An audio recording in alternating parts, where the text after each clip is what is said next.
So when stress happens, let's say somebody insulted you or something unpleasant happened, you could even feel it in your body. Now, studies show that stress results in the activation of the hypothalamus pituitary adrenal axis. And if someone ruminates on this, um, on whatever incident that happened, keeps churning those thoughts over and over again, then there's continual activation of the HPA axis, leading to various physiological events in the body that could even result in biological clinical manifestations. So, in other words, rumination feeds this sequence of events. But if we bring mindfulness here, mindfulness breaks this sequence of events. And that can be why mindfulness can contribute to various aspects of physical health as well. So it can promote physical health. I've listed the reference here that talks about this. So talking of first person experiences, again, we briefly mentioned that understanding first-person experiences is about self-knowledge and wisdom. And understanding happens if we pay attention to first-person experiences, and paying attention to first-person experiences is about meditation practices, and there are different types of meditation practices. So, when we consider meditation practices, there are two major categories of meditation practices, and one is focused attention, and we talked about how the mind loves to get entangled in thoughts and worries and anxieties relating to the past and the future, and has repetitive thoughts and jumps from thought to thought and so on. And focused attention meditation is useful to calm and bring some discipline to the mind, making it not drift so much all the time. So when practicing focused attention meditation, we generally use a meditation object, and it could be the breath or body sensations, the way we watched earlier in the meditation practice we did at the beginning. It can be a phrase or a word. So whenever the mind tends to drift, we gently and kindly bring the mind back to the meditation object. So gradually we are training the mind and using the meditation object as an anchor to come back, for the mind to come back to each time it drifts. And the other type of meditation is open monitoring. So this is more about understanding the mind by exploring how the mind happens and how the mind works. So only a focused attention or a focused mind can understand the mind, because otherwise it's just going to drift all over the place and become confused. So open monitoring is more about observing and understanding. For example, we may realize how mind moments are continuously changing. Even the stressful thoughts we have are not there all the time. Sometimes they are intense, sometimes they are less intense, and sometimes they're not even there and we don't even notice that. So open monitoring builds our wisdom into how the mind works and so on, and can be very beneficial even for managing our various stresses in our daily living. So another meditation practice that has been researched quite well is loving kindness meditation. So let's do a short loving kindness meditation right now. So sitting comfortably, as we did earlier, um, maybe closing your eyes or lowering your eyelids, whichever suits best for you, and becoming aware of the body as a whole sitting here.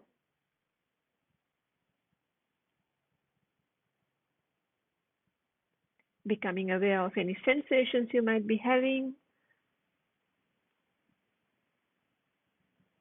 any sounds, smells, any experiences, just to come to this present moment. Now let's make the wish. May I be well, happy, peaceful, and be safe. May I be free from fears, worries, and anxieties, and may I be free from anger and hatred.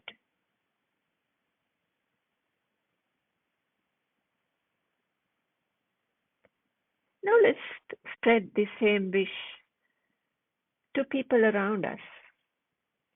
Maybe people in the same building that you are in right now, or to anyone in the surroundings, maybe to the neighborhoods, the surrounding neighborhoods, and even going beyond that, encompassing the whole city. Let's, let's wish people in this city, the people in the city you are at, may all people, may everyone in the city be well, happy, peaceful, and be safe. May they be free from fears, worries, and anxieties, and may they be free from anger and hatred.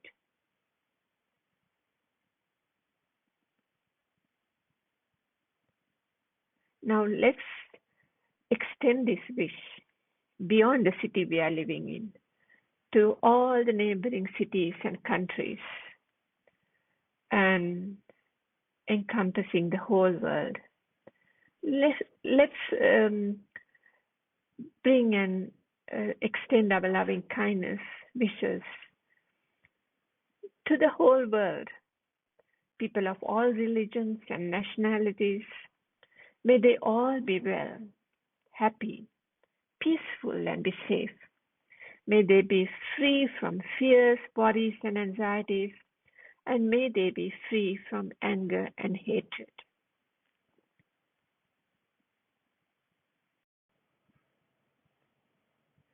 So we will end this meditation now.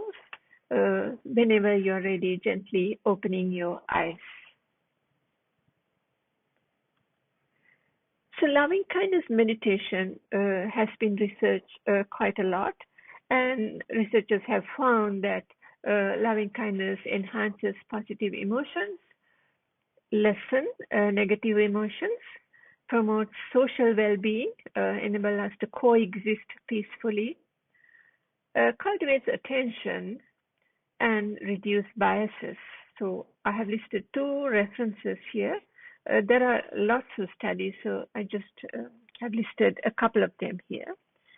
Um, Now, talking about different types of meditation practices, I don't have time to go through all types of meditation practices, but it is best to, when you practice meditation, it's best to practice something that you really like to practice and then gradually learn other types of meditation. So many people like loving kindness meditation, and so if that is the case, the person can start with loving kindness meditation and then shift to practice where you focus on body sensations or the breath or something of that nature. So, and also, you may not feel so calm when you first learn meditation, and it may not, calmness may not come for a very long time. So, but still, when you practice meditation on a regular basis, you are training the mind to not drift so much, go into ruminations, um, and so on. So, and also studies have found that meditation practice leads to a type of happiness called eudaimonic happiness. So this is about peace, contentment, and wisdom, which is a durable form of happiness compared to hedonic happiness, which is the kind of happiness that most people know about, which is about pleasing our senses, continuously trying to um, please our senses. And hedonic happiness is somewhat of an unstable kind of happiness because it depends on whether things go the way we want them to go and whether people love us or praise us and so on. So, eudaimonic happiness is durable, stable kind of happiness compared to hedonic happiness.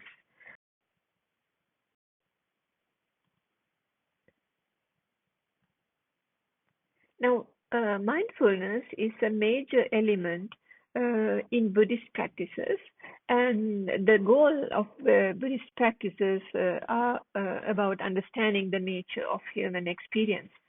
So, um, fully understanding this, fully understanding the nature of human experience is about reaching what is known as enlightenment, and here it is about experiential understanding rather than a theoretical understanding.